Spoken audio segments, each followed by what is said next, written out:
Assalamualaikum warahmatullahi wabarakatuh. Perkenalkan, nama saya Dewi Sinta. Saya dari Fakultas Ilmu Sosial dan Ilmu Politik, jurusan Administrasi Negara dengan standbook S1A1222059.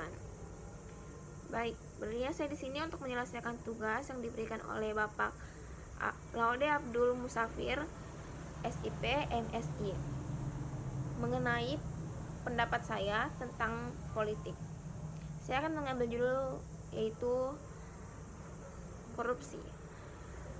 Korupsi adalah salah satu tantangan terbesar dan masalah terbesar yang dihadapi oleh masyarakat nasional maupun internasional. Korupsi sering dikaitkan dengan politik, juga sering dikaitkan dengan perekonomian, kebijakan publik, kebijakan internasional, kesejahteraan sosial, dan pembangunan nasional. Sedangkan menurut Huntington, korupsi adalah perilaku pejabat publik yang menyimpang dari norma-norma yang diterima oleh masyarakat. Dan perilaku menyimpang ini ditunjukkan dalam rangka memenuhi kebutuhan pribadi.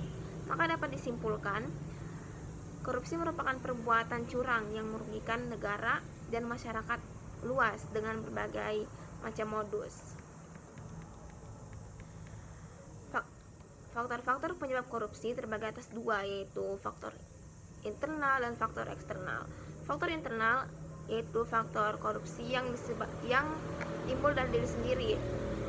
Contohnya memiliki sifat tamak, sifat konsumtif, dan lain sebagainya. Sedangkan faktor eksternal yaitu faktor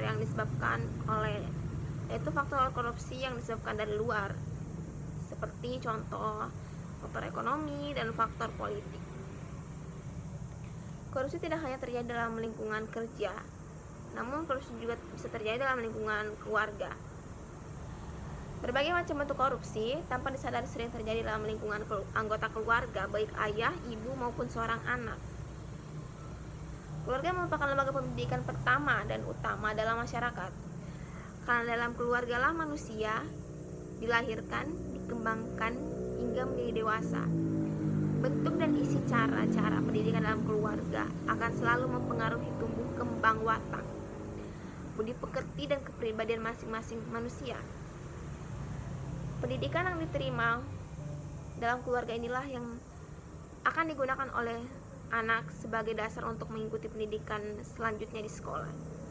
Untuk itu, dalam keluarga perlu ditanamkan nilai-nilai anti korupsi, meliputi kejujuran, kepedulian, kemandirian, kedisiplinan, kerja keras, kesederhanaan, keberanian, dan keadilan. Berikut nilai-nilai anti korupsi yang dapat ditanamkan dalam diri setiap anggota keluarga. Yang pertama yaitu kejujuran. Dapat didefinisikan sebagai lurus hati, tidak berbohong dan tidak curang. Yang kedua adalah jujur, salah satu sifat yang sangat penting bagi kehidupan keluarga. Tanpa sifat jujur dalam keluarga, dalam suami istri, anak, dan orang tua tidak akan dipercaya dalam kehidupan sosialnya. Yang selanjutnya, nilai kemandirian dapat diartikan sebagai proses pendewasaan diri, yaitu tidak bergantung pada orang lain untuk menyelesaikan tugasnya dan tanggung jawabnya. Yang selanjutnya, tanggung jawab. Apabila dalam keluarga setiap anggota memiliki rasa tanggung jawab dalam melaksanakan tugasnya masing-masing, misalnya seorang anak diberikan tugas untuk menyelesaikan pekerjaan rumah, maka seorang anak itu harus menyelesaikannya dengan baik dan penuh rasa tanggung jawab. Sederhana, gaya hidup yang tidak mewah, menjaga hati dan jiwa dari pamer, iri hati, ingin dipuji, sombong, dan lain sebagainya.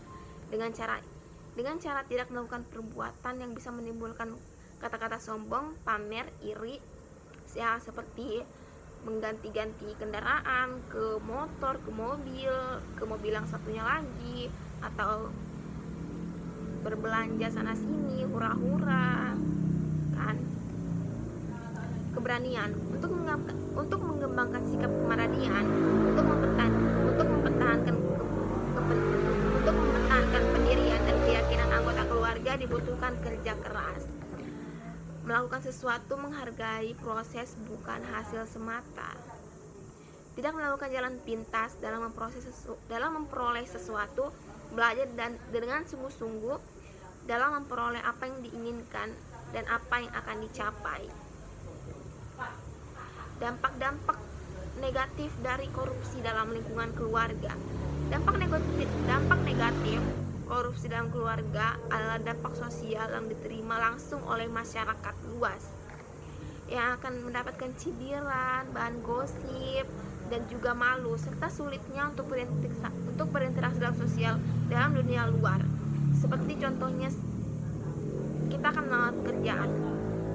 Di saat kita melamar pekerjaan, seorang bos itu akan berpikir untuk menerima kita yang akan melamar pekerjaan, karena di dalam anggota keluarga kita sudah ada yang dicap sebagai tukang korupsi atau semacamnya. Maka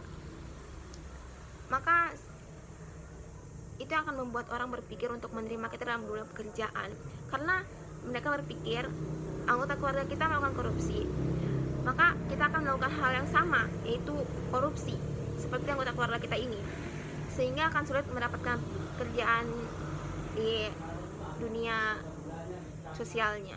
Jadi seperti itu penjelasan saya tentang korupsi, pengertian korupsi, faktor-faktor penyebab korupsi, dan dampak-dampak negatif korupsi dalam keluarga.